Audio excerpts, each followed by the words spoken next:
tardes a todos los asistentes al curso y a los ponentes, y bienvenidos a todos a nuestra quinta jornada de este ciclo de charlas que estamos realizando sobre los distintos aspectos de la enfermedad de Parkinson. Hoy es la quinta jornada, como ya he dicho, y hoy vamos a tener la oportunidad de poder escuchar unas sesiones sobre las terapias avanzadas de la enfermedad, en concreto sobre la estimulación cerebral profunda y el IFU. La primera de las charlas va a correr a cargo de la doctora Itziar Avilés. La doctora Itziar Avilés es licenciada en Medicina y Cirugía por la Universidad de Murcia, especialista en neurología en el Hospital Universitario Severo Ochoa. Hizo un fellow en el University College de London, donde obtuvo también su título de doctora en medicina en el año 2013.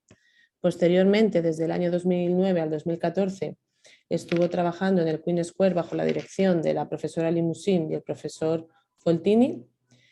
Ejerció desde 2014 hasta 2008 de trastornos del movimiento y unidad de neurocirugía funcional del Hospital Universitario Ramón y Cajal, y desde el año 2018 forma parte del Departamento de Neurología de la Clínica Universitaria de Navarra, donde participa de forma multidisciplinar en las terapias de cirugía, las terapias de estimulación cerebral profunda y de IFU. Además es profesora asociada de la Universidad de Navarra e investigadora del CIMA. Toda esta experiencia en el campo de los trastornos del movimiento y en concreto en las terapias avanzadas de la enfermedad le han convertido en una de las personas de referencia en estas técnicas en nuestro país. Y bueno, sin más demora, os dejo con ella. Buenas tardes, Itziar.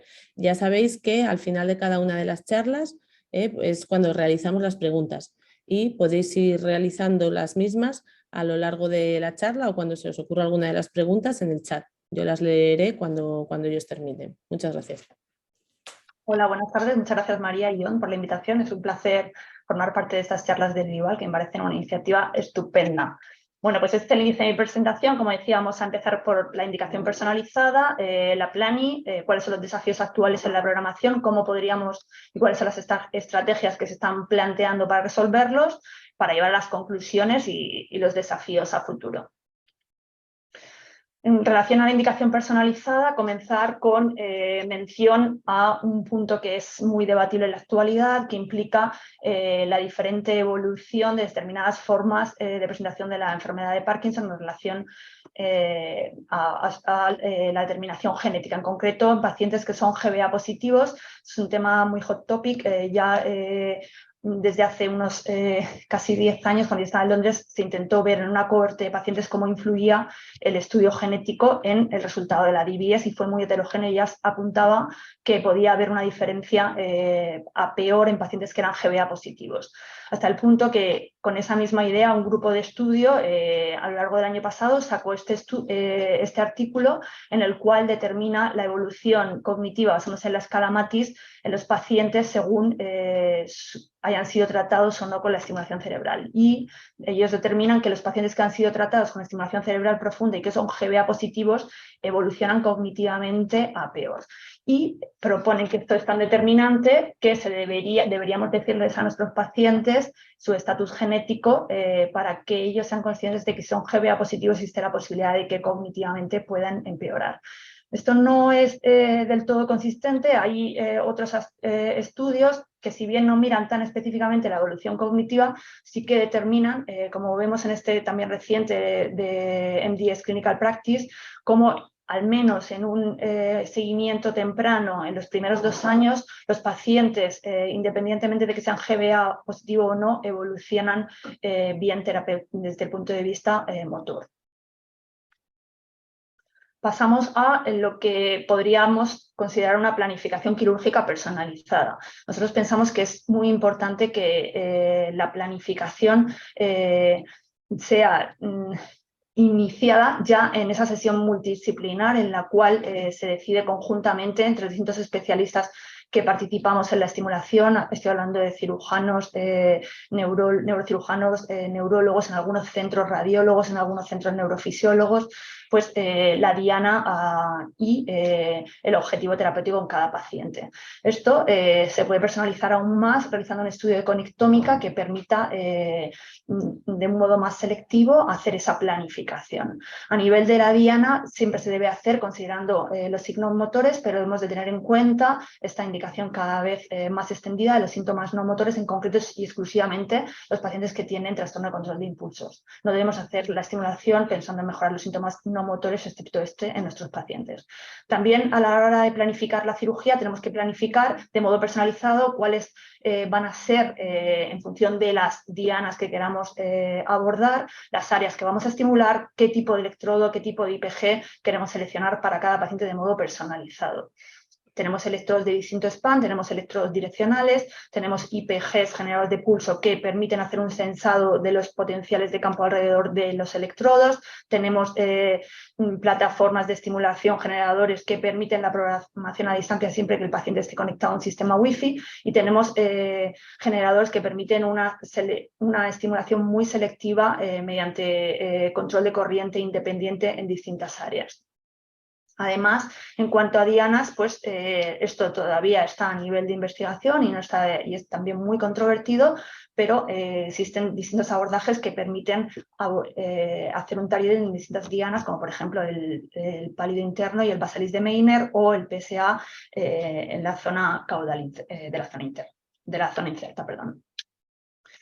¿Qué desafíos? Ya vamos a pasar al punto en el cual ya hemos operado a nuestros pacientes, ya le hemos colocado el IPG, tienen los electrodos y nos enfrentamos a la programación y las potenciales complicaciones de la estimulación. Pues los principales desafíos actuales se basan en el modo en el que repartimos la programación. Es una programación basada en ensayo-error, es decir, es una programación en la cual un neurólogo especializado determina una ventana terapéutica cuyos límites a su vez están determinados por un umbral terapéutico y un umbral de efecto adverso. Esto requiere una amplia experiencia y además requiere el input del paciente, porque nosotros programamos la estimulación, pero esa estimulación va a repartirse, va a estar actuando durante todo el día, de modo continuo, en lo que llamamos open loop. Esto implica que la programación está fija. Sin embargo, los síntomas del paciente van variando a lo largo del día y durante la noche todos los signos motores deben de estar inexistentes, en cambio la estimulación está fija. Como es evidente, pues esto implica desventajas en cuanto a un beneficio subóptimo, posibilidad de efectos adversos y además un consumo potencialmente innecesario de la batería. De media se ha llegado a estimar que podemos llegar a emplear entre 18 y 36 horas para intentar en estas pruebas de ensayo-error para optimizar la programación de nuestros pacientes. De manera que se plantea también esto derivado de la complejidad cada vez creciente de los distintos electrodos, una programación personalizada. Y el modo en el que se plantea personalizar la terapia es basado en distintos biomarcadores. Entre ellos se ha propuesto la estimulación basada en sensores, basada en potenciales de campo o mediante programación guiada por imagen, mediante modelos computacionales. En esta diapo intento resumir lo que implicaría la programación personalizada basada en potenciales de acción de campo. Esto se puede realizar en pacientes que tienen un IPG PC. Este generador de pulsos permite hacer un sensado a tiempo real de la actividad en las distintas bandas de frecuencia en el paciente, no solamente en la consulta, sino en su vida diaria. Es decir, una vez que el paciente sale de la consulta, podemos programar el IPG para tener esa información en la siguiente consulta que viene a revisión. De manera que lo que haría esta programación idealmente es programar específicamente en función de las señales únicas de cada paciente. Además, potencialmente esto nos permitiría acelerar la programación y ahorrar batería. En la actualidad, las principales señales de potenciales de campo que se están proponiendo para realizar esta programación son la banda beta, que se correlaciona con la rigidez y la bradicinesia, no se correlaciona con el temblor, y además su potencia disminuye durante la marcha del paciente, lo cual puede ser un potencial hándicap, y la banda gamma, que si bien no es del todo consensuado, pero se ha correlacionado con estados hipercinéticos, principalmente con discinesias, pero en algunos casos también con temblor. ¿Qué intentos ha habido hasta la fecha de hoy de intentar cerrar ese loop, de intentar hacer, en función de ese sensado que nos permiten estos nuevos generadores, cerrar el loop de manera que solamente el estimulador repartiría estimulación una vez que identifica esas determinadas bandas de frecuencia que se consideran patológicas y relacionadas con determinadas actividades, patrones motores. Pues en ese sentido, uno de los primeros estudios que traigo aquí, que evalúa en 10 pacientes tremóricos con generadores tipo sistema activa y cuyos electrodos están localizados en el núcleo subtalámico o en el BIM, y hace una medición de los síntomas a través de este smartwatch que mediante Bluetooth envía la información al laptop del neurólogo en la consulta. A través de este sistema que se llama Medtronic Nexus, que parece casi como el Envision que teníamos antes para programar, pues transfiere la programación que determina el programa en función del sensado que hace el acelerómetro en el reloj. Cuando se hace este estudio, pues lo que se determina es que la programación automatizada comparativamente con la programación previa que traía el paciente, que es la basada en la programación clásica según umbrales, pues no es comparativamente peor en relación a la escala MDS-UPDRS subescala del temblor. Y además sí que consigue una total energy delivered menor, con lo cual consigue ahorro de batería.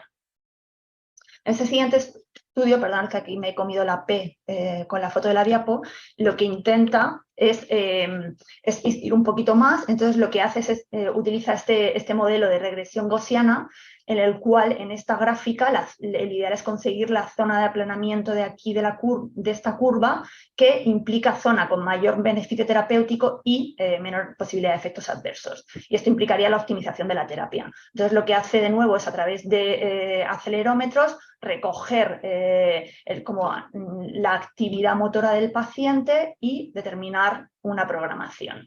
De manera que mediante este algoritmo que transfiere de nuevo al IPG a través de este Nexus. Con este sistema se consigue de nuevo una programación, una reducción de la escala para el temblor comparativamente similar a la que se consigue con la programación clínica, y cuando se evalúa cuál es el número de veces que hay que al alimentar al algoritmo, pues sale una media de unas 15 veces para poder optimizar la programación. En ese sentido, tenemos programación mediante los generadores y los sistemas de estimulación de Boston Scientific, basada también en sensores, y a fecha de hoy, estos son los estudios que se habían realizado inicialmente, principalmente por el equipo de Simon Little en UCSF para estimulación cerebral profunda adaptativa. De manera que, si bien los tiempos de seguimiento son muy cortos, como podemos ver aquí, es cierto que la mayoría de ellos consiguen un claro ahorro de batería. Yendo un poquito más allá, cerrando el loop, los anteriores habían sido todos en consulta. Estos son estudios que se han realizado simulando la vida del paciente, es decir, fuera de la consulta. Y en este de la izquierda, en UCSF, lo que hacen es coger mediante registro, mediante electrocorticografía, en una manta cortical, recogen la actividad gamma, que la equiparan con ese movimiento hipercinético que hemos dicho antes, con presencia de discinesias, de manera que en el momento en que la detectan, se para la estimulación y mejoran las discinesias. frente a este otro modelo de Stanford con Bronte Stewart, que está muy centrados en el estudio de la marcha, y lo que hacen es, mediante sensores inerciales periféricos, sensar la presencia de bloqueos de la marcha, de manera que en el momento en el que lo detectan, su algoritmo hace que disminuya la amplitud, disminuya la frecuencia o aumenta la amplitud de la estimulación.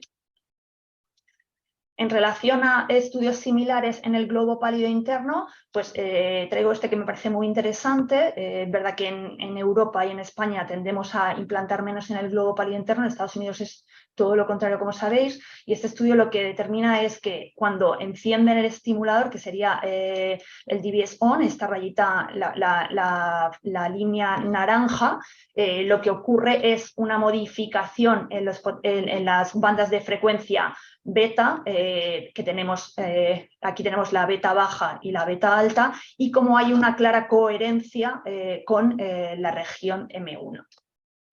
Y por tanto justificaría la coherencia pálido-cortical como y el beneficio terapéutico en disminución del movimiento hipercinético. En ese sentido, me parece muy interesante los estudios llevados a cabo también por el equipo de Philip Starr en relación a la interacción entre el núcleo subtalámico y la corteza durante la marcha, que siempre se ha pensado que la corteza no era tan relevante en la marcha.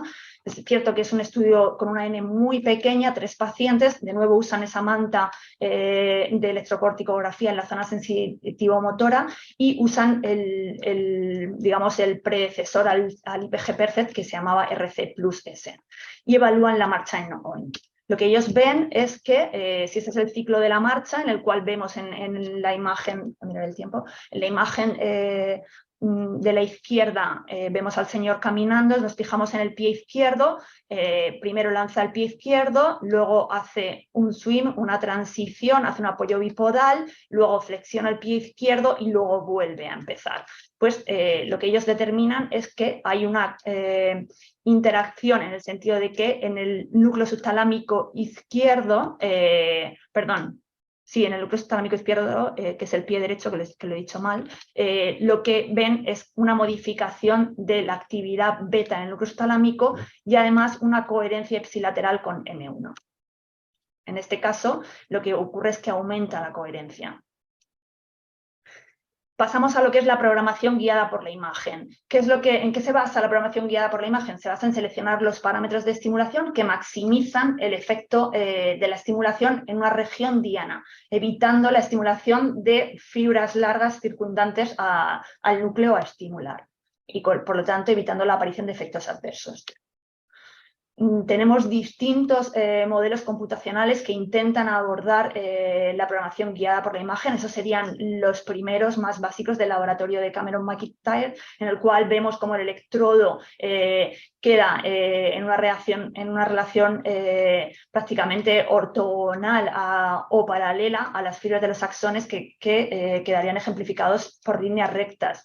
Y cómo esto ha evolucionado también dentro del mismo lab a estudios mucho más recientes, como esto de aquí, el dibujo de la derecha, en el cual vemos que el modelo se basa directamente en la anatomía del propio paciente y se pueden localizar los distintos haces de fibras. Perdón. Pero ¿hasta qué punto nos podemos fiar de los modelos? ¿Hasta qué punto estos estudios, que la mayoría se basan en modelos animales y en estudios de Atlas, inicialmente son capaces de predecir la estimulación en el cerebro humano? Pues se hace necesario el poder validar los modelos. Y ahí hay distintos abordajes para intentar validar los modelos. Este me parece interesante, es bastante reciente. Lo que intenta, como si nos fijamos en la parte derecha de la diapositiva, cómo simplemente con la modulación lo que hace es intentar calcular el voltage field para cada setting de estimulación. Si nos fijamos aquí, vemos cómo simplemente la modificación de la anchura de pulso de 60 a 30 nos produce una estimulación muy selectiva de la vía hiperdirecta y menor estimulación de la corticospinal bulbar tract. De manera que si nos fijamos en cómo se optimiza el modelo cuando se han intentado comparar la estimulación con eco con modelos computacionales. En este gráfico de la izquierda vemos que una correlación lineal perfecta implicaría una R de 1. En cambio, cuando vemos con esta comparativa la vía hiperdirecta, se conseguiría una R de 0,7, en cambio el corticospinal bulbar tract conseguiría una R de 0,6. No sé si estamos dispuestos a considerar esto como válido a nivel de la práctica clínica que nos permita tomar decisiones terapéuticas. Lo que sí que está claro es que los factores de precisión del modelo vienen determinados por la localización del electrodo, por el diámetro del axón, que esté más o menos milenizado, por la trayectoria anatómica en relación a la dirección del electrodo y por la configuración de los contactos de estimulación. Son mucho más precisos en estimulación en anillo que en estimulación direccional. En este sentido, ya estoy llegando casi al final. Importante me parece esta iniciativa por el grupo de Andreas Kuhn en Charité, en Berlín, que hace un algoritmo de programación automatizada basada en imagen. Cogen pacientes que ya tienen estimulación crónica y es un único centro con un seguimiento, como vemos en la diapositiva, a muy corto plazo, con un diseño cruzado en el cual comparan la efectividad entendida como modificación en la MDS o PDRS-3 en estado de medicación, comparativamente tras la estimulación en Standard of Care, que sería la clínica, la basada en el Monopolar Review, versus la de StimFit, que es el algoritmo que ellos usan basado en imagen, ¿vale? Y obtienen una no inferioridad. Entonces, pues bueno, este paper es muy reciente, se publicó en Lancet Digital Health a inicios de año. A mí me parece un moving forward súper importante, pero es cierto que es un único centro de un seguimiento corto, está basado en estimulación crónica y son pacientes con estimulación en el núcleo subtalámico. Pero bueno, abre la puerta a todo este campo que me parece apasionante. A nivel de conclusiones, pues la planificación quirúrgica ha de ser específica de cada paciente. Pensamos que ha de ser acordada de modo multidisciplinar y personalizada. A día de hoy tenemos diferentes señales que permiten una programación personalizada, desde cinemáticas como los IMUs, los acelerómetros, los giroscopios, electrofisiológicos con los potenciales de acción de campo, mediante imagen, con modelos de activación específicos de cada paciente.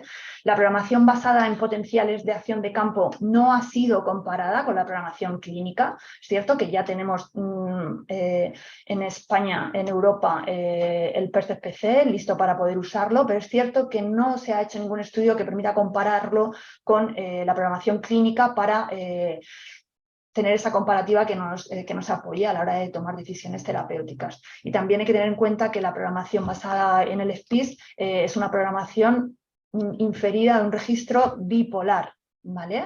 Es decir, cuando se hace la inferencia de los potenciales de acción de campo es entre dos polos del electrodo, no es directamente inferida de cada uno de los polos del electrodo.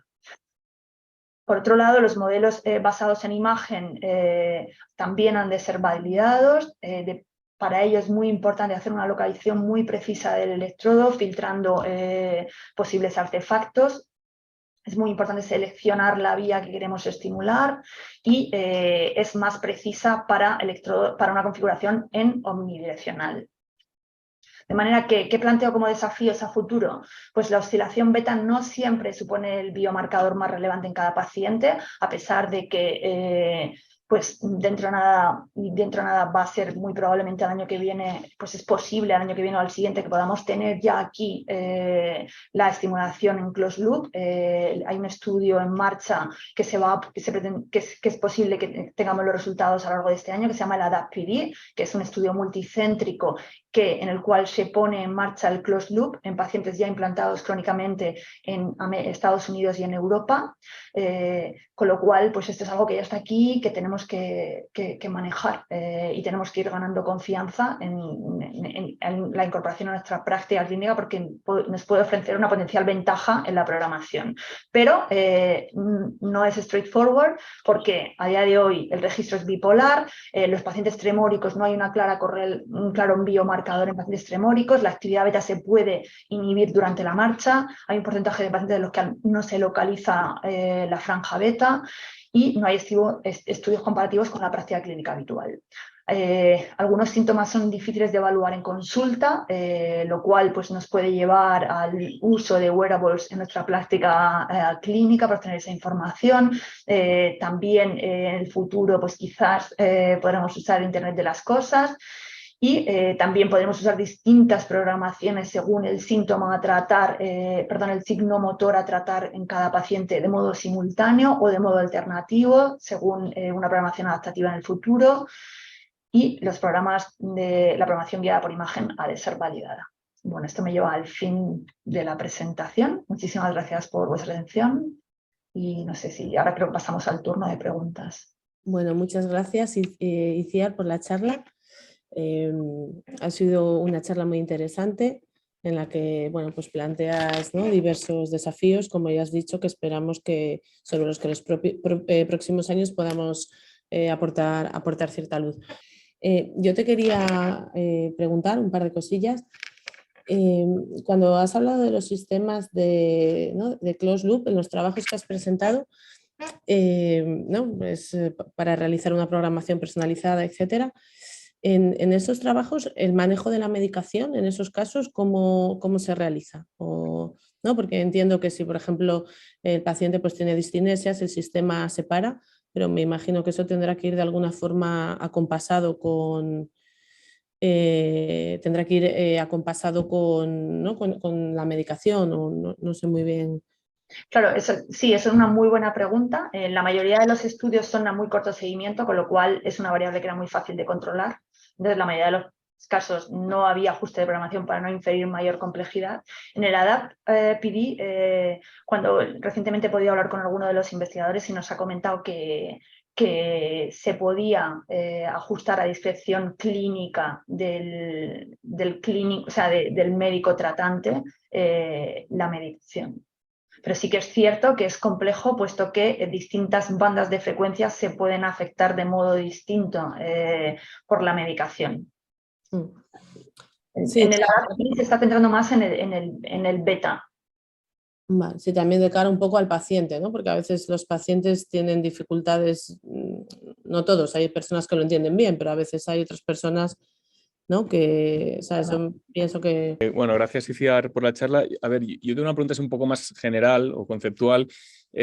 Tú lo has explicado muy bien, que la estimulación, los desarrollos tecnológicos en los dispositivos de estimulación nos han aportado muchas ventajas, pero nos han dificultado pues, la programación que clásicamente era ir electrodo contacto por contacto, ir subiendo y tal. Eso ahora, con lo que tenemos ahora, eso está probablemente desfasado. Entonces, con todo esto que has contado del adaptativo, de los direccional, que no has hablado tanto de eso, pero en general de los logaritmos para programar, ¿tú cómo ves cómo crees que va a ser una programación dentro de 5 o 10 años? O sea, ¿cómo te la imaginas respecto a lo que venimos haciendo un poquito más manual hasta ahora?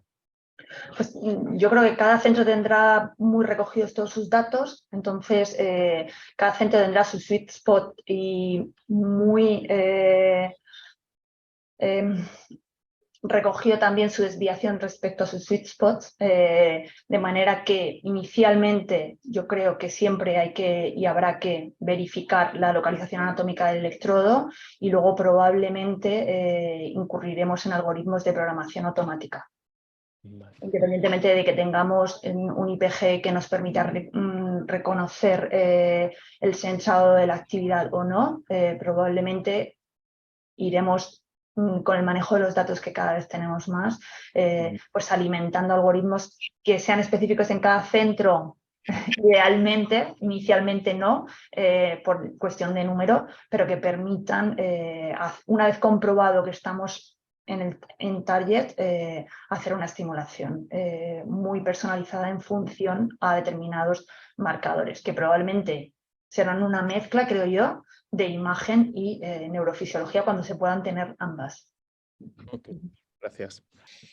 Por ejemplo, ¿tú crees que puede ser posible que pueda haber combinaciones pues, de un circuito, como has comentado, closed loop, y a la vez también una combinación con un smartwatch? ¿O crees que eso potencialmente se podrá también incluir en el closed loop, ¿no? Porque hasta ahora principalmente, ¿no?, es para la banda beta, y eso en un Claro. principio.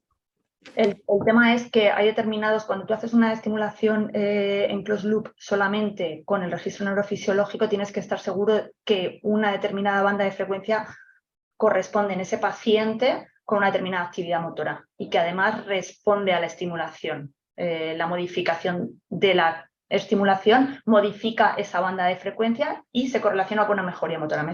Esto me he explicado, ¿verdad?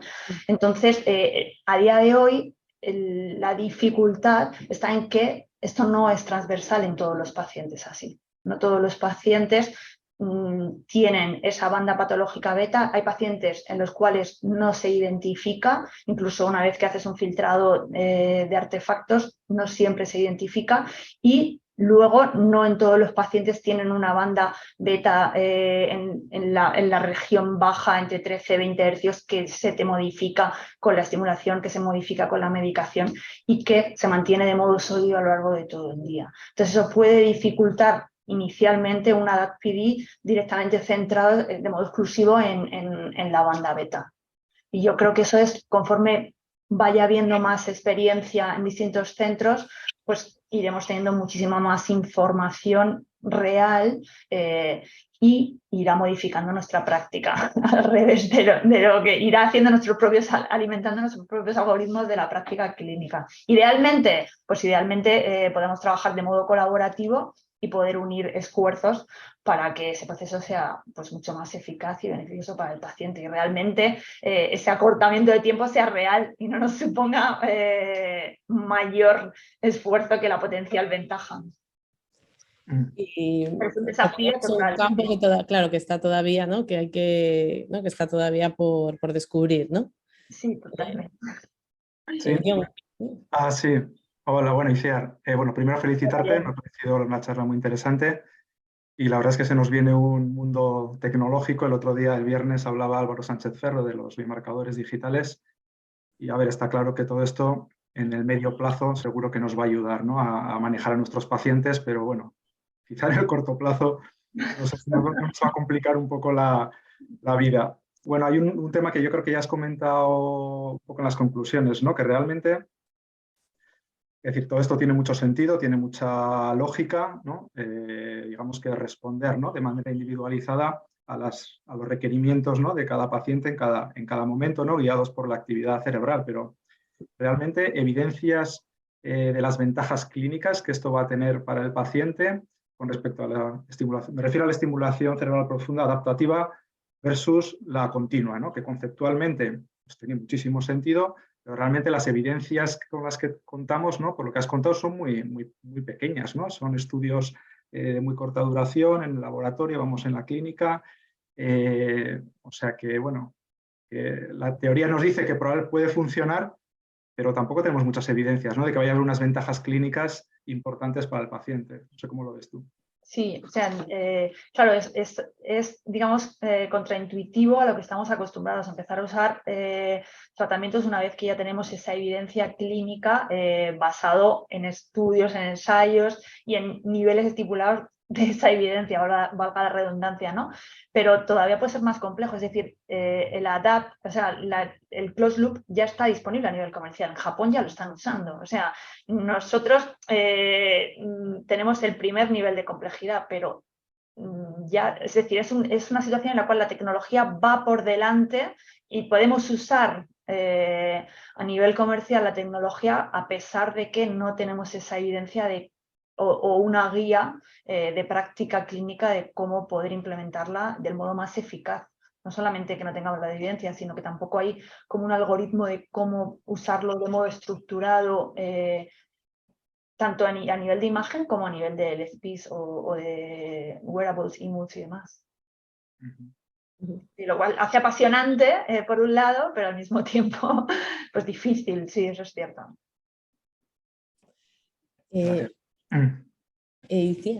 En relación a lo que has comentado, ¿no? de la tecnología de la neuroimagen con la resonancia, el papel a lo mejor de la resonancia en pacientes con la cirugía de estimulación cerebral profunda en algunos síntomas, ¿no? Que no responden de forma tan inmediata como puede ser la distonía, ¿eso quizá pueda ser más complejo o cómo lo ves? sea, yo creo que en ese sentido cobra muchísima mayor relevancia ambas posibilidades, tanto los LFPs como la programación guiada por imagen, en estar seguro de que tenemos un refuerzo extra, ya que el tiempo de respuesta clínica con la estimulación palidal puede ser muchísimo mayor que con la estimulación en el núcleo subtalámico en la enfermedad de Parkinson. Entonces, tener un refuerzo siempre de que estamos anatómicamente en diana, eso es una práctica es un estándar de buena práctica. Yo creo que en distonía tenemos que empezar por ahí. Ahora bien, poder tener un modelo de programación guiado por imagen en el pálido, es cierto que a nivel de efectos secundarios pues quizá no es tan necesario, pero a nivel de mejoría en cuanto a localizar tus sweet spots en relación a tu práctica previa, pues sí me parece súper útil. Y lo mismo con los LFPs. Sí, quizá ¿no? En concreto en la distonía sí que es en un campo en el que va a poder ahorrar probablemente mucho tiempo, ¿no? Porque a veces, ¿no?, las programaciones de las distonías pues se prolongan en el tiempo. Si tienes un algoritmo, ¿no?, en el que vayas a ir más directo, pues quizás sí que, ¿no?, puede ser muy útil, ¿no?, y muy interesante. Vale. Y una cosa que has comentado al principio, cuando ponías el trabajo de los pacientes con GBA, ¿no?, que una de las principales, por lo menos para mí, una de las principales preocupaciones cuando derivamos a un paciente, ¿no?, de la cirugía, les haces el estudio neuropsicológico, la escala de Matisse, etcétera, y lo pasan. Nosotros, bueno, no son muchos pacientes, pero sí que tenemos algunos pacientes que inicialmente, ¿no?, pasaron sin problema el estudio, o sea, la prueba neuropsicológica, y luego posteriormente se deterioraron de una forma mayor a la esperada, ¿no? Entonces, bueno, pues no sé, ¿crees que podría ser un criterio, ¿no?, el valorar, como has comentado, el estatus genético y, por ejemplo, a este tipo de pacientes con esta mutación, con la GBA, pues a lo mejor excluirlos? O bueno, me imagino que habrá que individualizarlo en cada paciente, pero... Claro, el tema es que dentro de las mutaciones de GBA hay muchísima variabilidad en la correlación fenotipo-genotipo, ¿vale? Entonces, eso podría justificar el otro paper que había en la diapositiva, ¿no?, que incluso a nivel motor hay mucha variabilidad. Lo que propone el grupo que hace el estudio con la Matisse, que la Matisse es como una escala muy de hacer una foto rápida a nivel cognitivo, ¿no? O sea, es decir, no hay un estudio neuropsicológico completo con todos los dominios cognitivos. Es importante tenerlo, ¿no? Que eso no está disponible ahí. Pero sí que es importante, vamos hacia una medicina personalizada en la cual tenemos que tener la máxima información de los pacientes para poder hacer ese mejor traje a medida. Entonces, yo sí que creo que cada vez tendremos que contar más con la información genética, porque cada vez sabemos más que modifica el posible pronóstico de las distintas formas de enfermedad de Parkinson. Vale, pues muchísimas gracias, Iciar. Me ha parecido un placer. Súper ilustrativa y súper clarificadora tu charla, todos los retos que se plantean de aquí al futuro, y bueno, pues habrá que ir viendo, ¿no? Habrá que ir viendo todo esto en qué va derivando. Muchas gracias, de verdad. A vosotros. Bueno, pues a continuación voy a presentar al siguiente ponente de la jornada. El siguiente ponente de la jornada es el doctor Raúl Martínez Fernández. El doctor Martínez, tras obtener la especialidad en neurología en el año 2008, realizó una estancia de 6 meses en el Queen Square, en el Departamento de Cirugía de Estimulación Cerebral Profunda de Londres, y posteriormente realizó un fellowship de 2 años en Grenoble, Francia, donde tuve el placer de poder coincidir con él durante un corto espacio de tiempo. Como sabéis, Grenoble es la cuna de la neurocirugía funcional, y estuvo trabajando allí bajo la tutorización de los profesores Paul Crack y Elena Moro.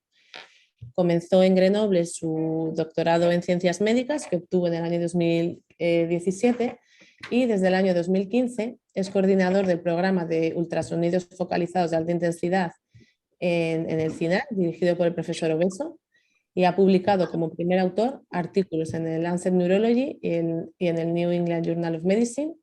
Y toda esta experiencia acumulada pues le ha permitido ser invitado a dar conferencias en todo el mundo, dar soporte a equipos que se inician en la técnica y recibir varios premios de investigación y financiación de la investigación. Bueno, sin más, te dejo hablar, Raúl. Vale, bueno, gracias María por la introducción. No, nada, en primer lugar, muchas gracias por la invitación a John y a María y nada, yo creo que es también una muy buena iniciativa y realmente para mí es un honor estar en un curso con este nivel de oradores porque el programa, ya sé que hoy termina creo, pero vamos, el programa ha sido muy bueno y os animo a que lo repitáis, no sé si el año que viene o cada 2 años, pero que realmente vale la pena. Bueno, estos son mis conflictos de interés. Yo os voy a hablar, ya lo ha dicho María, del IFU. Voy a ser muy breve en la introducción. Supongo que más o menos la gente está familiarizada, pero quizá todavía no todo el mundo conoce exactamente en qué consiste el IFU y por eso lo voy a contar un poquito. El IFU esencialmente consiste en este transductor que está aquí acoplado a una resonancia magnética. Es un transductor de ultrasonido que contiene 1024 haces de ultrasonido. Estos haces son guiados mediante imagen de resonancia y nos permiten hacerlos confluir en un punto diana que hemos seleccionado previamente, con el objetivo de hacer una termoablación, de hacer una lesión. Y esta es una lesión terapéutica. Aunque es contraintuitivo, ¿no?, hacer una lesión en el cerebro que pueda ser algo terapéutico, el mecanismo, esto se lleva haciendo desde hace décadas, con otro tipo de técnicas quirúrgicas, pero se lleva haciendo desde hace décadas. Y ahora sabemos que el mecanismo por el cual una lesión en el cerebro es terapéutica es porque interfiere en una actividad neural anómala, que es la que está provocando una serie de síntomas o signos clínicos, como el caso del temblor esencial o la enfermedad de Parkinson, que es de lo que más voy a hablar. El IFU, pues realmente seguro que habéis oído hablar, se ha hablado mucho en estos últimos años, desde que nosotros empezamos, de hecho ha ido la cosa aumentando exponencialmente. Y realmente uno se pregunta, ¿y por qué? ¿Por qué se ha hablado tanto del IFU? ¿Ha tenido tanto impacto?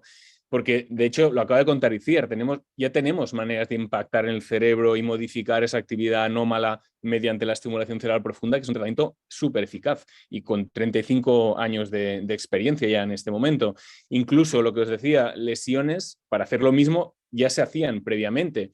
Necesitaban una craniotomía, llevabas el electro de radiofrecuencia hasta la diana y hacías esa termoablación terapéutica. Pues la respuesta de por qué esta técnica pues ha sido realmente, ha generado un impacto muy importante en neurología, especialmente hasta ahora, la encontramos en el diccionario. He usado el Cambridge Dictionary porque la definición me cuadraba más que la RAE para lo que quería decir, entonces por eso uso el Cambridge Dictionary. Y básicamente, si vamos a la definición de cirugía en el Cambridge Dictionary, lo que te dice es que es el tratamiento en gente mediante la abertura, mediante una abertura o un corte en el cuerpo. Por lo cual, esto implica pues, una imagen como esta, ¿no? Pues un quirófano, esterilización, sangre, bisturís, etc. Y la imagen que tú ves haciendo un IFU es esta. El paciente metido dentro de la resonancia magnética que va entrando y saliendo para que nosotros le evaluemos, y las consolas que veis aquí en estas pantallas, tanto de resonancia como la del propio ultrasonido. En la consola nosotros lo que hacemos la planificación de la diana por un lado y luego controlamos la liberación de energía. Por lo tanto, la gran ventaja en definitiva del IFU es que estrictamente no sería una técnica quirúrgica, que no se me enfade si hay neurocirujanos conectados. El neurocirujano es fundamental en esta técnica, pero estrictamente, según la definición, no sería quirúrgica. Y esto nos evita pues, todas las complicaciones derivadas de la cirugía, como podrían ser, pues, aunque son poco frecuentes, pero potencialmente graves, como una infección o una hemorragia. Y esta, bajo mi punto de vista, es la razón principal por la cual esta técnica ha tenido esta llegada tan potente. Nosotros, bueno, esto es muy breve, empezamos en 2015 a hacer IFUs y esencialmente hemos tratado temblores, esencial sobre todo, pero de otros tipos también, y enfermedad de Parkinson. Casi a día de hoy llevamos casi 400, yo creo que este año cumpliremos los 400 y bueno, hemos pasado por varias etapas, pero lo hablaríamos otro día. Ya sé que tenía que hablar de enfermedad de Parkinson y enfermedades neurodegenerativas, y el temblor esencial estrictamente, bueno, no quiero entrar a la discusión de si es neurodegenerativo o no, porque esto es materia de otra charla, pero realmente de lo primero, en lo primero que se aplicó el IFU y tuvo impacto fue en temblor esencial. Hubo un ensayo piloto en 2013 publicado en New England y este es el estudio randomizado que demostró que pacientes que recibían una talamotomía unilateral, aquí estamos tratando un hemisferio del cerebro, por tanto un lado del cuerpo, una mano con temblor, pues los que recibían una talamotomía unilateral mejoraban significativamente respecto a los que recibían un procedimiento sham, que los metían en la resonancia pero no les daban energía. La mejoría era del 50% y había amplias mejorías en discapacidad y calidad de vida, que al final lo que estás tratando, sobre todo en el caso del temblor esencial, es la discapacidad asociada al temblor. Se han hecho también lesiones bilaterales en el IFU, claro, el temblor esencial es bilateral. Hemos hecho lesiones bilaterales y se toleran bien. Previamente, cuando las lesiones se hacían con una técnica más invasiva, las lesiones bilaterales se asociaban a efectos adversos frecuentes. Lo que hemos visto nosotros, este es el primer estudio que se publicó, que lo hicimos en colaboración con un equipo de Suiza, pues lo que vimos es que se toleraba muy bien, que el perfil de efectos secundarios es muy parecido al de la talamotomía unilateral. Suelen ser frecuentes, pero son mayormente leves y transitorios. Es decir, se resuelven. De hecho, en esta serie, que eran 9 pacientes, ninguno se quedó con ningún efecto permanente derivado de la segunda talamotomía. Pero también se ha aplicado en otro tipo de temblores, no solo en el temblor esencial, en temblor distónico. Esta es una serie de 7 pacientes que incluye temblor distónico y también temblor parkinsoniano. Y también se ve lo mismo, que es eficaz. De hecho, un impacto en el tálamo, en general, así como norma general con sus excepciones, mejora cualquier tipo de temblor. Y también en temblores secundarios, en el contexto de otras enfermedades neurodegenerativas, pues como la esclerosis múltiple. Esto es un caso clínico que publicamos en 2020, y esta era una paciente, una chica de 28 años, que tenía un temblor bastante complejo y severo en la mano derecha, derivado en el contexto de su enfermedad. Como veis, no sé si se ve bien, pero tenía bastantes lesiones desmielinizantes y era una paciente que no tenía opción terapéutica porque no podía hacerle estimulación por la invasividad de la estimulación, no iba a tolerar la implantación de electrodos probablemente. Y al final lo que decimos, después de hablarlo mucho con ella y balancear las expectativas, porque era la primera que hacíamos en este sentido, pues hicimos una talamotomía. Aquí abajo lo que veis es un registro electromiográfico del temblor. Como veis, el temblor mejoró pues prácticamente hasta la abolición. Hay que decir que hay que ir con cuidado con estos pacientes. Esta chica desarrolló una disartria que acabó mejorando, pero tardó un año en desaparecer o en mejorar casi completamente. Lo digo porque el cerebro de estos pacientes, teniendo lesiones de fondo, ya lesiones previas, hay que seleccionar muy bien a cuáles tratas no y balancear muy bien y ser incluso un poquito más conservador de lo que sería en un paciente con temblor esencial a la hora de hacer la lesión. Y si vamos a enfermedad de Parkinson, pues bueno, esto es un contexto totalmente distinto del temblor esencial. Que las dos indicaciones principales a día de hoy son estas, enfermedad de Parkinson y temblor esencial. Y es distinto, en primer lugar, porque tenemos terapias eficaces, tenemos medicamentos. Esto es una molécula de levodopa, que es uno de los fármacos más eficaces, no solo en neurología, sino en medicina. O sea, los pacientes se pueden tratar con fármacos y también se pueden tratar con terapias de segunda línea, la estimulación misma que ha estado contando Iciar, o las bombas de apomorfina y levodopa. Por lo tanto, son pacientes que tienen en general opciones terapéuticas. ¿Qué pasa? Que hay veces que con estas opciones terapéuticas, sobre todo con fármacos, digamos, el resultado no es óptimo, el estado del paciente no es óptimo, y es ahí donde entran, digamos, las terapias de segunda línea, incluidas el IFU. Y una de las cosas fundamentales a la hora de que una terapia de este tipo tenga éxito es la selección del paciente. Es decir, en el fondo es la medicina personalizada, ¿no? Seleccionar al paciente con los criterios clínicos y la situación clínica ideal para cada uno de los tratamientos. Para estas 3 vamos por delante porque ya tenemos más años de experiencia y hay recomendaciones para el IFU, perdonar. Para el IFU realmente todavía no la hemos creado esta recomendación, porque además hay unos factores que influyen en la enfermedad de Parkinson y que es una enfermedad mucho más heterogénea que el temblor esencial. Como veis en los dibujos de aquí, la clínica es mucho más amplia, es una enfermedad evolutiva que se va asociando a una serie de problemas y, por otro lado, la respuesta a los tratamientos no es igual en todos los pacientes. Por lo tanto, necesitamos más experiencia y más estudios para acabar de definir bien lo que hemos hecho con las terapias previas de segunda línea, pues para acabar de definir bien cuál es el paciente ideal para IFU y qué le vamos a hacer. Esto voy a intentar explicarlo un poquito, discutirlo a lo largo de lo que queda de charla. Para mí he seleccionado 5 factores principales a la hora de plantearse el tratamiento con IFU y el primero es la selección del paciente. Como os decía, es fundamental. Os voy a poner 3 vídeos. Perdón, ¿lo veis? Esta es la primera paciente de enfermedad de Parkinson que tratamos, que le hicimos una talamotomía para el temblor. ¿Qué perfil tiene esta paciente? Pues ya lo veis, una señora pues tiene 76 años, pero está más frágil que si fuera solo una paciente de temblor esencial, tiene un temblor unilateral, y aquí la veis 24 horas después de tratamiento. No tenía mucha rigidez ni bradicinesia, su principal problema era el temblor. Y esta es una paciente que puede ser candidata, pero también podemos tener una paciente como esta. Esta es una paciente de menos edad, 62 años, de hecho incluso aparenta menos, no tiene temblor y lo que veis es que tiene una bradicinesia ligera, tiene poco tiempo de evolución, solo 3 años de evolución, una bradicinesia entre leve y moderada en la mano izquierda, que mejoraba con medicación, pero es verdad que ella no, era una señora muy activa, es una señora muy activa, con lo que no mejoraba suficiente y también asociaba rigidez, y por lo tanto es otro perfil absolutamente distinto.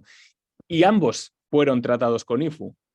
Y aquí tenemos, aquí la veis a la señora después del tratamiento. Y aquí tenemos otro paciente, que es un paciente también relativamente joven, 49 años, que tiene enfermedad de Parkinson que le provoca estas distonías severas. Estos pacientes se ven muy poco, es muy inhabitual.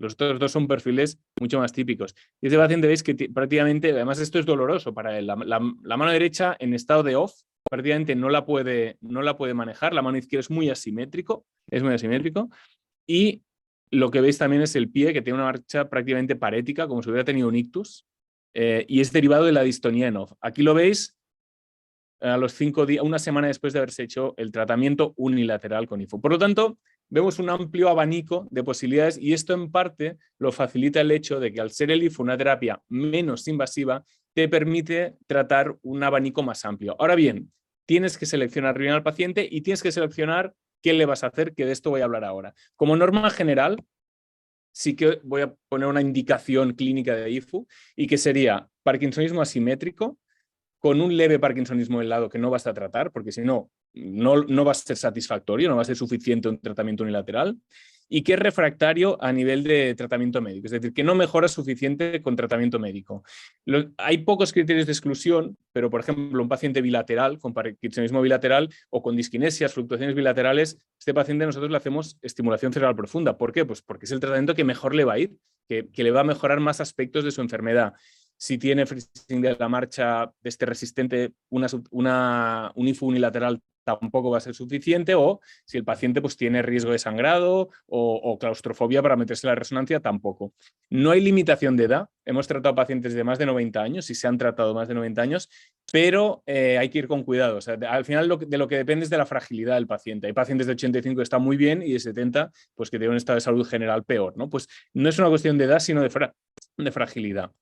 Otro punto importante es la decisión de la diana, es decir, ¿dónde vamos a impactar? Porque cada diana tiene unas características a nivel de efecto clínico y unas características también a nivel de cómo haces la aproximación, cómo haces la lesión. Y os voy a enseñar las 4 dianas principales en enfermedad de Parkinson, las que se utilizan mayormente. De hecho, Iciar ya lo menciona un poco, esta disociación entre Europa y Estados Unidos respecto al pálido y al núcleo subtalámico. Hay 4 dianas principales que se han tratado mediante IFU. Una es el tálamo. Bueno, estos son los 4 estudios principales de cada una de las dianas. Una es el tálamo. El tálamo, que además tiene la aprobación de la FDA para ser utilizado.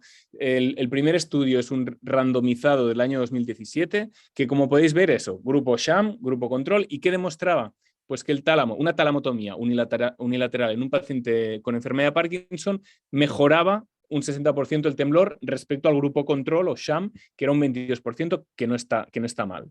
Nosotros hicimos un estudio con el núcleo subtalámico. ¿Por qué? Porque el núcleo subtalámico sabemos, y lo sabemos en parte, no solo, pero en parte, por lo que hemos estado utilizando la estimulación cerebral profunda, pues el núcleo subtalámico no solo mejora el temblor, sino también mejora la rigidez y la lentitud, la bradicinesia. Con el mismo diseño mostramos que todos los aspectos motores, la MS-UPDRS, que es la escala motora que utilizamos, pues todos mejoraban hasta un 50%, unilateral estoy hablando, y que esto era significativo respecto al grupo también sham.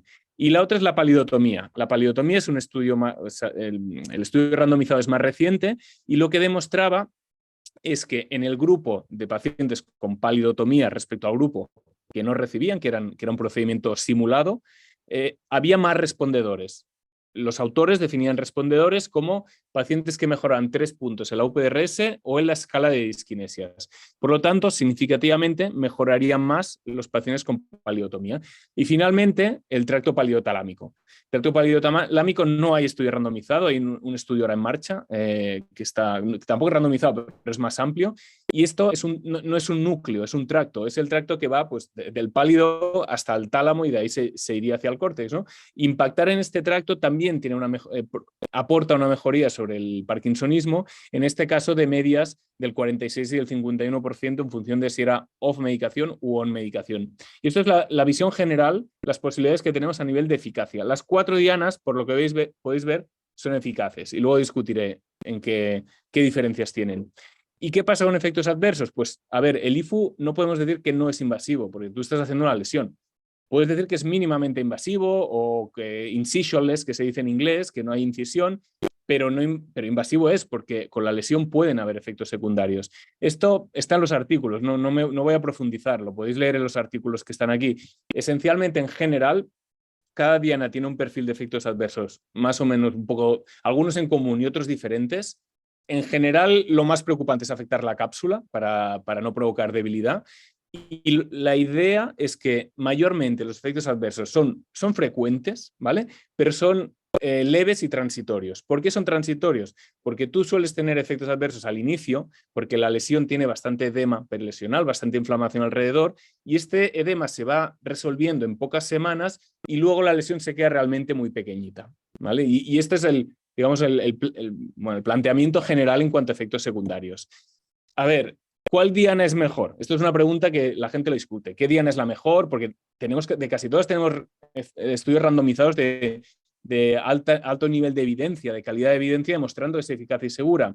Pues yo os voy a dar mi opinión, que como veis, ya lo aviso, está aquí abajo, uno se pasa años dedicándose a aprender cosas y tu opinión está abajo de todo en la calidad de la evidencia, pero en cualquier caso, mi opinión es que no tenemos, la pregunta es incorrecta, no tenemos que buscar una mejor diana, no hay una diana ideal. Cada diana puede ser mejor, y volvemos a la medicina personalizada, para un paciente específico. Por ejemplo, el pálido es una gran diana, impactar en el pálido para las discinesias, pero no es tan buena diana para los signos parkinsonianos como el temblor. El núcleo subtalámico no es apropiado para tratar las discinesias, pero es mucho más eficaz para el temblor. Y así, pues bueno, podemos profundizar más, pero la idea general es que tú seleccionas al paciente por los criterios clínicos de antes y después seleccionas qué diana es más adecuada para ese paciente específico en función de lo que sabes que cada diana puede aportar y de la condición general del paciente, la fragilidad, etc.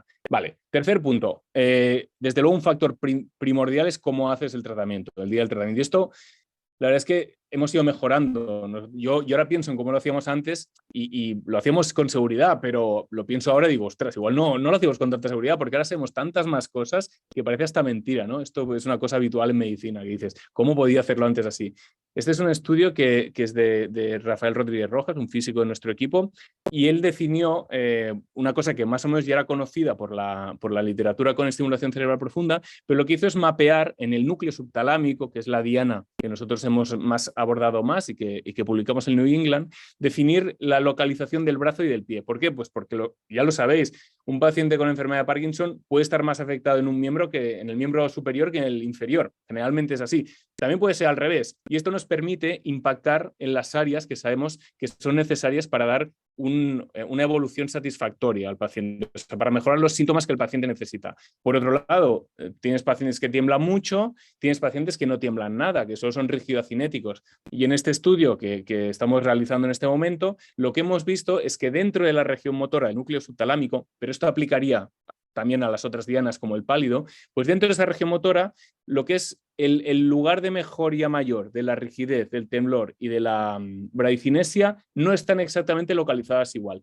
Por lo tanto, esto te permite individualizar cómo tú haces el tratamiento, o sea, cómo la performance, pues realizar el tratamiento para impactar en las áreas dentro del núcleo subtalámico o de cualquier diana que el paciente requiere más para mejorar sus síntomas. Pues al más tremórico voy a ir más posterolateral, porque ahí es donde le mejora el temblor. Y al más bradicinético, un poquito más anterior, voy a hacer la lesión un poquito más anterior, porque ahí le mejoro la bradicinesia.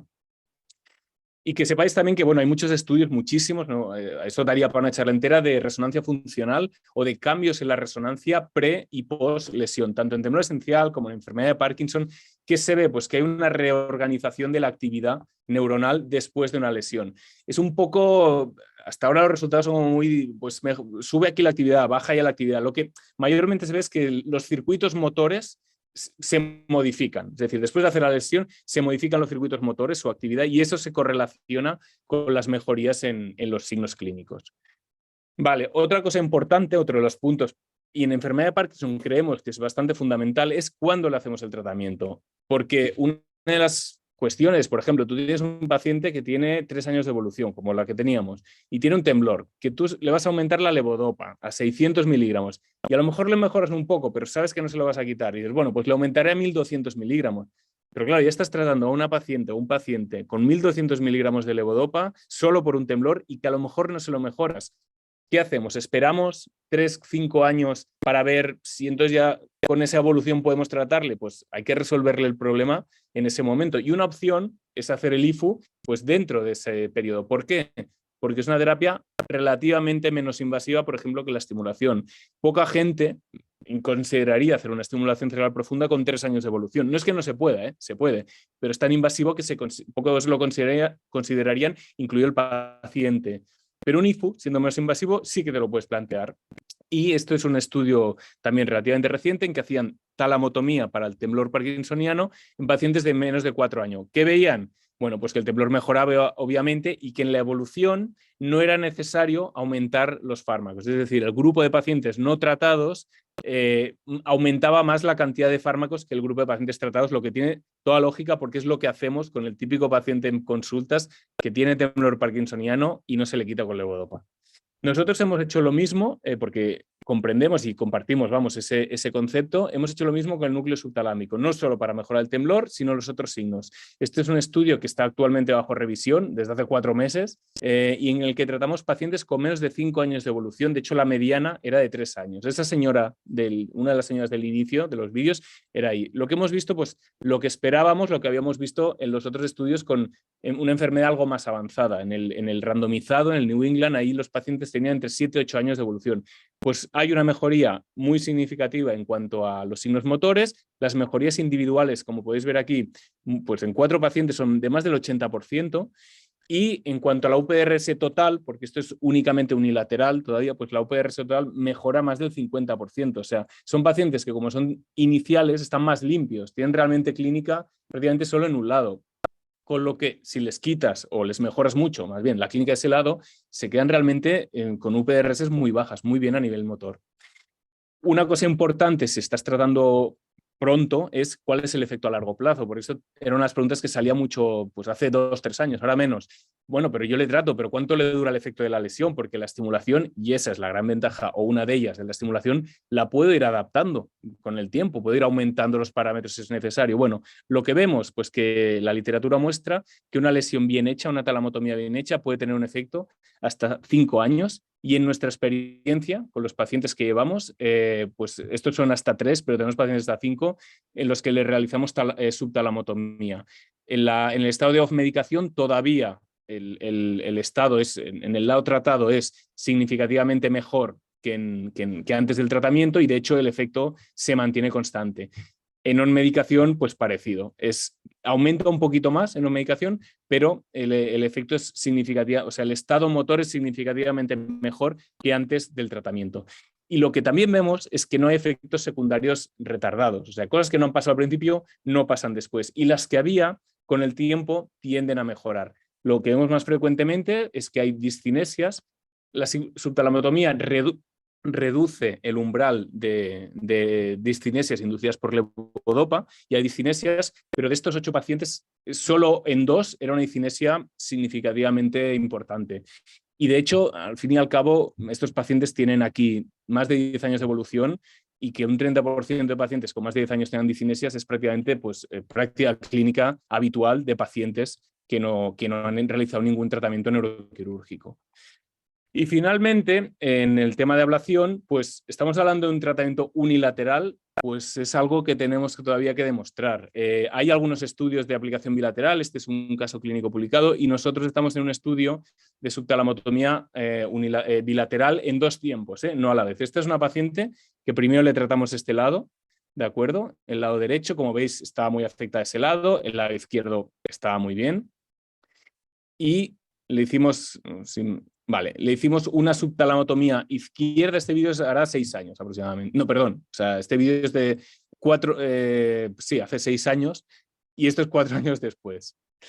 El lado derecho, el lado tratado, que ahora lo veréis, ya no tiembla, está mucho mejor, esto es sin medicación, mucho mejor del lado izquierdo, pero ¿qué pasa? El lado izquierdo pues ha empeorado porque la enfermedad de Parkinson progresa, ¿verdad? Entonces está afectando el lado contralateral.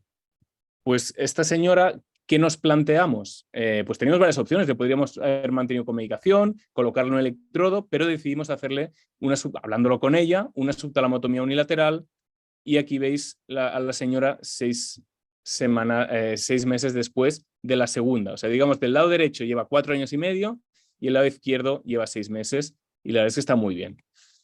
A nivel grupal, digamos que las mejorías están desde baseline, o sea, desde antes de cualquiera de los 2 tratamientos.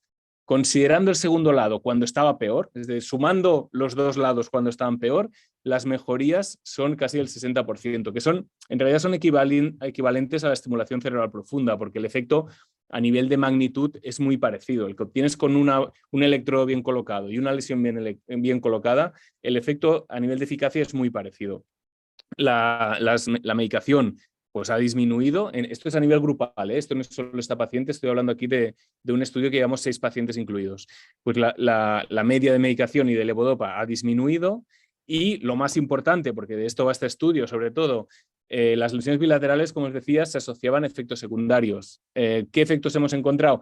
Mayormente alteraciones del habla. En esta señora en concreto, esta señora se ha quedado con una alteración del habla a los 6 meses todavía, que es como una alteración de la cadencia. No está disártrica, no está fásica ni mucho menos, pero tiene una alteración de la cadencia del habla, que de hecho es algo que si tú aumentas la estimulación, o sea, el campo de estimulación en una estimulación bilateral, también te lo encuentras. Claro, el tema aquí es que no puedes bajarla con la lesión, ¿no? Es leve, la señora está fantásticamente contenta, es leve, pero es verdad que para realizar lesiones bilaterales, bueno, pues todavía tenemos que, no sé si aprender, pero tenemos que tener más evidencia para hacerlas de manera sistemática, me refiero, y bueno, y en eso estamos. Y para medio terminar, me quedarán 5 minutos, no sé cómo voy de tiempo, la verdad, os voy a hablar de otro aspecto en el cual podemos aplicar el ultrasonido. Esto es hasta ahora estaba hablando de ablación, de High Intensity Focus Ultrasound, y ahora voy a hablar de Low Intensity Focus Ultrasound, que lo podemos utilizar en primer lugar para neuromodulación. Este es un dispositivo muy diferente del de ablación, está guiado por neuronavegador, y lo que hace es, mediante ultrasonido, crea un campo de neuromodulación. La gran ventaja de este tipo de neuromodulación respecto, por ejemplo, al TMS, la estimulación magnética transcranial, es que permite acceder a estructuras profundas del cerebro y neuromodular prácticamente cualquier estructura profunda del cerebro. Y a partir de ahí, pues os podéis imaginar las aplicaciones. Una cosa importante, cuando esto empezó a salir, que hace relativamente poco, era demostrar que era seguro, que no dañaba el tejido. Este es un estudio animal, con cerdo creo que era, y les hicieron neuromodulación con protocolos habituales de manera repetida, y luego en la necropsia no había ningún tipo de daño tisular. Luego de ahí se pasó a humanos. Esto es un estudio en pacientes sanos, en sujetos sanos, que lo que se hizo fue aplicar la neuromodulación en el córtex prefrontal, y vieron que la neuromodulación por ultrasonido, y vieron que algunas escalas de ánimo mejoraban, y de hecho vieron en resonancia magnética que se modificaba lo que son las redes límbicas del cerebro, que sería lo que estaría subyacendo al cambio. Se ha aplicado en un enorme. Vale, ya está. Se ha aplicado en humanos, en pacientes, de epilepsia. Este es el único estudio así con pacientes con patologías neurológicas en el cual se ha aplicado. Esto lo que hacían era detectar el foco epileptógeno y aplicar neuromodulación ahí. Son 6 pacientes abiertos, es un poco heterogéneo el resultado, o sea, 2 mejoran las crisis, otro mejora eléctricamente, otros 2 empeoran eléctricamente, pero lo que sí que da la sensación es que algo sucede. Entonces tenemos que aprender qué es lo que sucede. El mecanismo de la neuromodulación por ultrasonido todavía no está claro. Parecería que es algo de tipo mecánico, pero no está del todo claro. Lo que sí que estamos de acuerdo todos, yo estoy de acuerdo en ello, es que nos abre unas posibilidades tanto terapéuticas como de investigación enormes, tanto en psiquiatría como en neurología, poder acceder de manera absolutamente, en este caso sí, no invasiva, esto sí que lo es, a cualquier estructura del cerebro. Y para terminar, pues el Low Intensity Focus Ultrasound para abrir la barrera hematoencefálica, que esto quizá también lo hayáis oído. Esto consiste en inyectamos microburbujas en el torrente sanguíneo. Sigo yendo a movimiento de fondo, creo que no soy yo. No sé si alguien se puede silenciar, pero inyectamos microburbujas en el torrente sanguíneo y sonicamos, liberamos energía de ultrasonido en áreas específicas del cerebro. En esas áreas se hace este efecto mecánico que lo que hace, vibra las burbujas y se abre la barrera hematoencefálica, con dos aspectos importantes: de manera focal, donde hemos hecho la sonicación, y de manera transitoria, dura entre 24 y 72 horas aproximadamente. Esto viene del mundo del Alzheimer. Se utilizó inicialmente en modelo animal de Alzheimer, en ratón, y lo que se vio es que únicamente aplicando el BBB opening ahí, había una reducción de la cantidad de amiloide. Había como una limpieza del amiloide. Posteriormente, pues se aplicó en humanos, en primer lugar en una serie, esta del 2018, es una serie abierta con 5 pacientes con enfermedad de Alzheimer. Esto eran pilotos, en fase 1, estudios de seguridad. Se aplicó en Alzheimer, se aplicó en esclerosis lateral amiotrófica. Nosotros, la doctora Gasca, lideró un estudio también abierto, un fase 1, aplicándolo en pacientes con enfermedad de Parkinson. Aquí podéis ver ya una imagen de la abertura, esto que señala la flecha y cómo la abertura desaparece. Pero claro, aquí el punto es, tú no abres la barrera para abrirla y ya está. Se trata de abrirla, en lugares, muy importante, en lugares relacionados con la neurodegeneración. Si quieres impactar ahí, pues en estructuras anatómicas relacionadas. También en nuestro grupo hicimos este estudio liderado por el ingeniero José Pineda Pardo, que mostraba que se podría abrir el estriado. El estriado es fundamental en general en las patologías está involucrado directamente en la patología de trastornos del movimiento y desde luego la enfermedad de Parkinson, que es la estructura que se denerva a nivel dopaminérgico, es la principal. ¿Y qué podemos ver? Pues vemos que podemos abrir la barrera. ¿Y cuál es el objetivo de abrir la barrera? Pues liberar alguna sustancia que, pues ahí se abren muchísimas oportunidades. Un anticuerpo monoclonal, un factor de crecimiento neuronal, terapia génica. Y de hecho, este estudio, que a lo mejor lo visteis porque salió hace poquito en los medios, que está liderado por Javier Blesa, que es bioquímico, el coordinador, digamos, de la parte de investigación básica de nuestro centro, pues en este estudio, que incluía tanto macacos como humanos, mostraba, está un poco pequeñito, pero mostraba una abertura en macacos muy, muy importante. Aquí la veis, esto que no estoy señalando, pero no sé si se verá, que está hiperintenso. Y añadíamos el hecho de que administrábamos terapia génica con una proteína verde fluorescente. Y lo que veíamos es que esa proteína penetraba en el cerebro. Esa proteína en condiciones normales es demasiado grande para entrar dentro del cerebro porque se queda en la barrera hematoencefálica. Abriendo la barrera hematoencefálica de manera focal, penetraba el cerebro y la detectábamos tiempo después en la necropsia. De hecho, si lo comparáis con en verde sería el hemisferio tratado y en azul, pequeñito, es el hemisferio no tratado, pues la diferencia es enorme. Y esto ya entramos en otra, yo creo que en otra liga, que es decidir qué podemos administrar para revertir o para parar el proceso neurodegenerativo. Y con esto, pues ya estoy. Gracias y es work in progress todo esto. O sea que esperamos que en un tiempo tendremos más respuestas. Gracias. Bueno, muchas gracias, Raúl, por tu charla tan interesante, por todo el repaso que has hecho de esta técnica y por, bueno, pues incorporar, ¿no?, el futuro también de la misma. Bueno, como un poco también en la línea, ¿no?, de estas jornadas que estamos realizando, ¿no?, en las que se habla de una medicina de precisión, pues has comentado que, ¿no?, que qué diana elegir, ¿no?, con el IFU, que qué diana elegir, que si el subtálamo, que el pálido. Bueno, has comentado que no es una mejor que la otra, sino que hay que individualizarlo, ¿no?, en función de los síntomas del paciente. Yo te quería preguntar en relación a los efectos adversos. Los efectos adversos en los trabajos que hay o en los que habéis participado, que están publicados, ¿son también similares o habéis visto que puedan ser? El perfil en general de efectos adversos es similar. Hay algunos específicos de diana por las estructuras que la rodean, ¿no? Por ejemplo, en el tálamo es más fácil tener una parestesia porque te vas posterior que en el pálido o en el subtálamo, porque impactas en el lemnisco medial y en el subtálamo del pálido eso pues no suele suceder. En el subtálamo puedes tener discinesias porque como os decía, la lesión en el subtálamo reduce el umbral de la aparición de disquinesias inducidas por levodopa.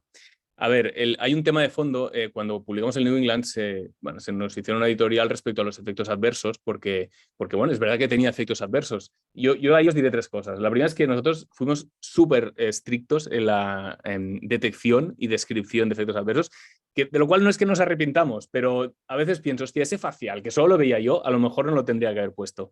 Pero bueno, eso es un aspecto. Luego, en el fondo, en todas las dianas, incluidas el subtálamo, los efectos adversos suelen ser transitorios. No todos, obviamente. Yo lo he dicho, estamos haciendo una lesión, puedes tener efectos adversos permanentes, pero suelen ser transitorios y cuando se quedan suelen ser leves, no exclusivamente. De fondo, lo que yo creo es que sencillamente, bueno, tenemos que hacerlo mejor. Independientemente de la diana, tenemos que mejorar el riesgo-beneficio, el ratio de riesgo-beneficio, para intentar tener menos efectos adversos.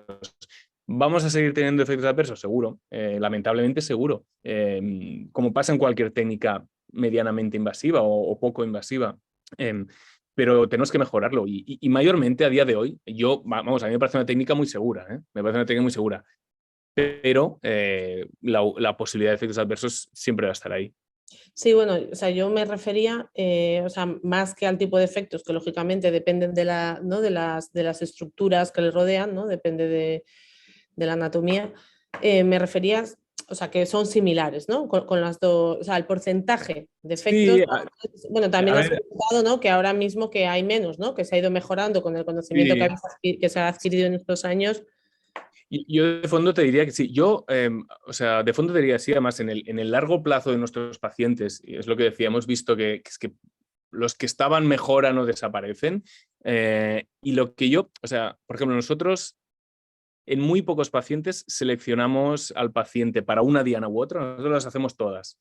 Hacemos más el núcleo subtalámico porque es más eficaz sobre los signos parkinsonianos y el perfil de paciente lo ves más a menudo, pero no seleccionamos pacientes basados en los potenciales efectos adversos. O sea, los seleccionamos en el perfil clínico. A menos que sea un paciente muy frágil, por ejemplo. Pero esto es como el DBS, por ejemplo, ¿no? Es que yo creo que aplica bastante. Si tienes un paciente frágil, cognitivamente bien, pero a lo mejor a este paciente, en lugar de ofrecerle estimulación subtalámica, le ofrecerás palidal, porque es más fácil, porque luego no hay cambios de fármacos y tal, ¿no? Y en ese perfil de pacientes, pues yo también le ofrecería una palidotomía probablemente, si es asimétrico, ¿no? Entonces, para mí la decisión de la elección de la diana depende un poco en esto, pero sobre todo del perfil clínico, sí. Otra cosa que comentabas en relación a, ¿no? Bueno, o sea, lo que, ¿no? Que creo que ha quedado, ¿no? Muy claro, ¿no? Que el paciente ideal es aquel que tiene una enfermedad de Parkinson muy asimétrica, ¿no? Entiendo que una vez que estos pacientes, ¿no? están intervenidos, luego el manejo que se realiza que se realiza con la medicación no debe de generar mucho problema, ¿no? Porque entiendo que al ser un paciente muy asimétrico, ¿no? Al mejorar el lado afecto, el otro lado, entonces no se observan habitualmente pues, problemas de discinesias, ¿no? Porque estén los dos lados muy, sí, de hecho, nosotros, muy desequilibrados. Totalmente. De hecho, eso, a 3-5 años, que es la experiencia formal que tenemos más, pero esa es la que tenemos, no da problemas. Cuando hemos tenido problemas con algún paciente, han sido de estos, que no estábamos seguros porque era simétrico, pero el otro lado igual tenía algo de síntomas, pero el paciente, eso que no lo ves claro, el paciente lo quiere mucho, por otro lado no mejora con otras cosas, no se quiere operar. O sea, los pacientes que no eran del todo buen candidatos porque tenían clínica bilateral moderada, pongamos, esos son los que nos han dado algún problema, porque ahí te cuesta más bajar medicación y tal, que son pocos, porque ya intentamos seleccionarlos bien, ¿no? Pero los 2 o 3 que hemos tenido así, esos sí que nos han dado problemas con un tratamiento unilateral y yo esos, sin ninguna duda, les haría los bilaterales y tal, claramente les haría estimulación.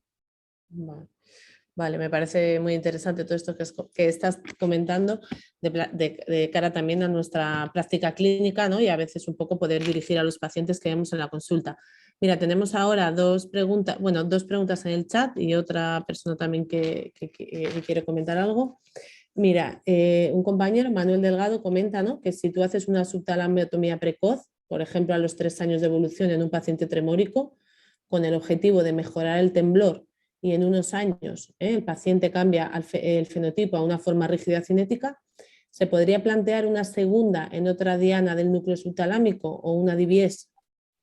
Vale, esta es muy interesante esa pregunta. A ver, en primer lugar, si tú el problema de que cambie de fenotipo y aparezcan signos como rigidez y bradicinesia, lo tienes si le haces una talamotomía. Porque si tú le haces una subtalamotomía y cubres bien la área motora y la haces bien, no le van a aparecer la rigidez y la bradicinesia porque ya has impactado sobre esas áreas, ¿no? Entonces, y eso es lo que vemos nosotros con nuestros pacientes precoces. Pero si le haces una talamotomía, sí que te puede suceder, porque no has impactado en esas áreas de rigidez y bradicinesia. Esto sería en una situación. Lo que es verdad es que tú puedes tener un paciente que le haces una subtalamotomía, la subtalamotomía le viene bien, pero no es completa, y al cabo de unos años desarrolla, pues incluso le puede volver a aparecer el temblor parcialmente. No es frecuente, no es nuestra experiencia, pero podría pasar hipotéticamente. En ese paciente tienes dos opciones: o vuelves a hacerle un IFU y le, digamos, rehaces la lesión para ampliarla, impactar sobre esas estructuras, porque si ya has impactado no va a desarrollar rigidez y bradicinesia, o haces eso, o también te puedes plantear un electrodo. Hay evidencia de temblor esencial que se trató con una talamotomía mediante IFU, recidivó y le pusieron electrodo. No hay problema. Hay evidencia de lesiones con radiofrecuencia. También en el tálamo, perdona. O sea, en el mismo tálamo. En el tálamo, en el tálamo. En el mismo Sí, lugar donde se realizó la talamotomía. Porque de fondo, si lo piensas, si no hay efecto es porque no has impactado suficiente, con lo que hay tejido neuronal sobre el que puedes poner el electrodo y neuromodular, ¿sabes? Aquí, como siempre, hay que individualizar paciente por paciente, pero como concepto tú puedes hacer un IFU, y si el IFU al cabo de un tiempo o al cabo de pocos meses, porque la lesión se te queda muy pequeñita, no es eficaz, no es suficientemente eficaz o satisfactoriamente eficaz, ahí le puedes colocar un electrodo, conceptualmente. ¿Vale? Vale. Adelante, John. Sí, Raúl, nada, en primer lugar felicitarte, me ha parecido súper interesante la charla, y también felicitaros por el trabajo que hacéis en el FINAC.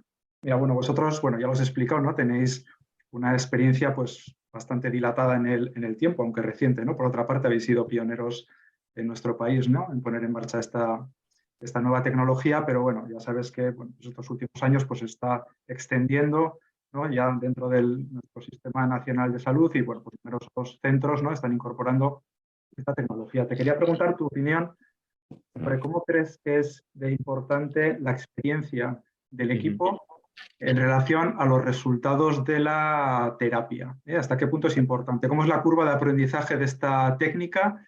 Y si vosotros ahora tenéis mejores resultados, por ejemplo, que hace 5 años. Esa es fundamental esa pregunta. Yo creo que tenemos que empezar porque es muy importante, para mí, a mi opinión, es importante que el equipo tenga experiencia en neurocirugía funcional. No es imprescindible, seguramente, bueno, en el fondo, ¿qué es imprescindible? ¿No? Pero es importante porque te ayuda mucho a situar muchas cosas, ¿no? En el fondo estamos basándonos en principios que vienen de la neurocirugía funcional. Entonces, empezar en un equipo que haya miembros, los máximos posibles, que tengan experiencia en ello, yo creo fundamental. Y el equipo, además, para mí es muy importante también que sea un equipo multidisciplinar, es decir, el neurocirujano, que tiene más experiencia en aspectos concretos, el neurólogo, la enfermera, el técnico de imagen, neuroradiólogo si quieres, bueno, esto puede ser variable. Respecto a la curva de aprendizaje, vamos, clarísimamente la hay, en dos aspectos. Uno, en el tiempo que estás haciendo el tratamiento. Cuando empezamos, algunos tratamientos se nos iban a 4 horas.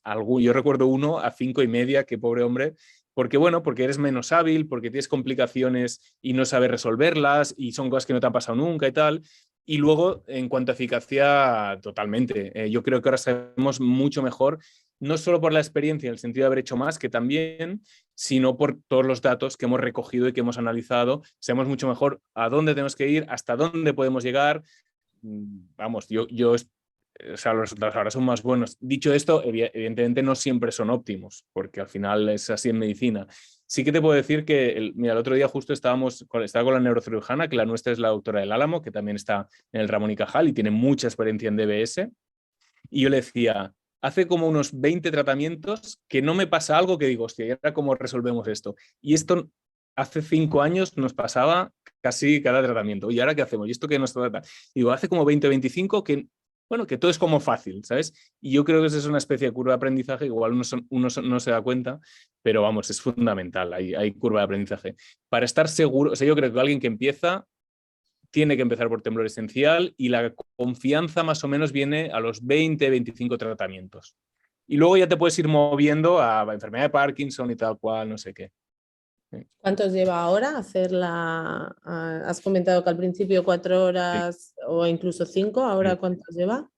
Una talamotomía de paciente baja la resonancia sale 2 horas y algo menos, de media. Sí, es mucho más rápido. La subtalamotomía un poquito más, unas 3 horas, pero porque es más larga, es más compleja y tal.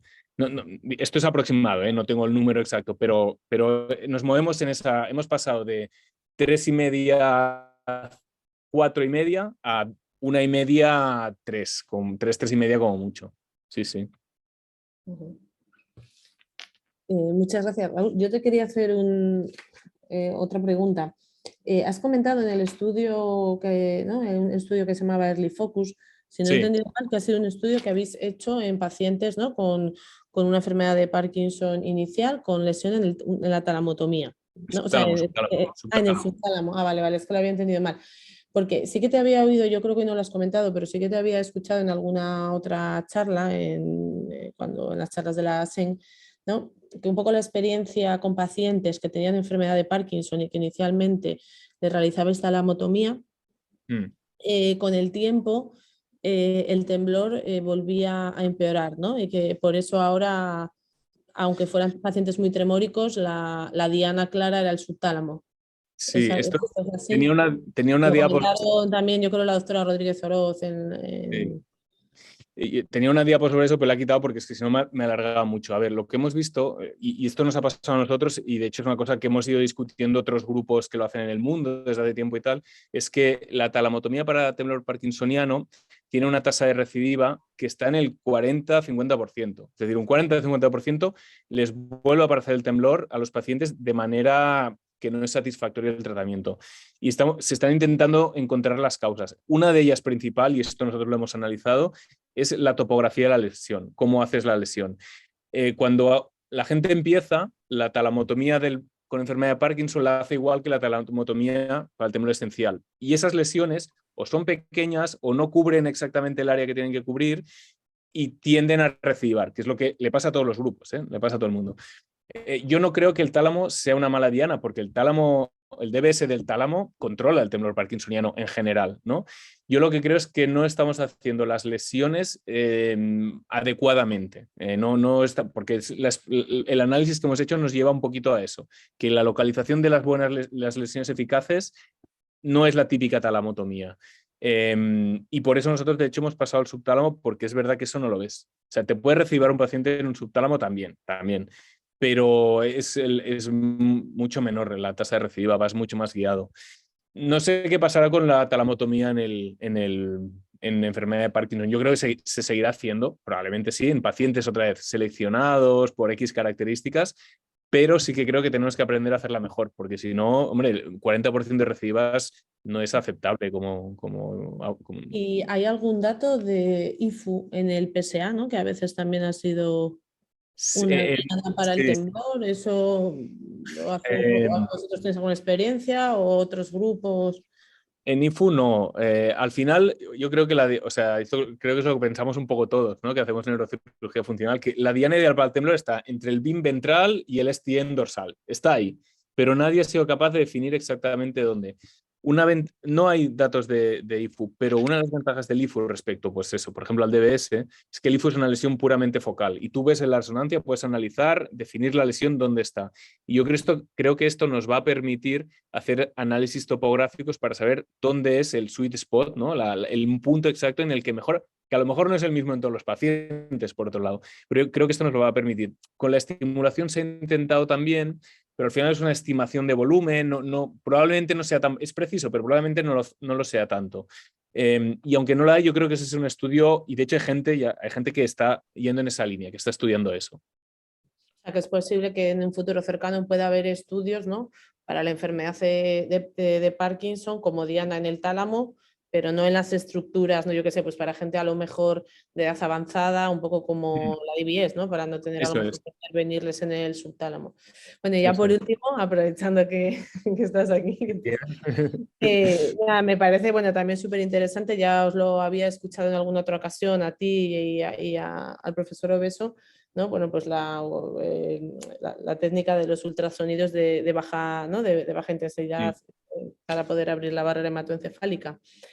¿En qué punto está ahora? Yo creo que has hecho referencia, ¿no? Algún artículo, algún trabajo que, bueno, que había visto que había publicado Carmen Gasca, ¿no?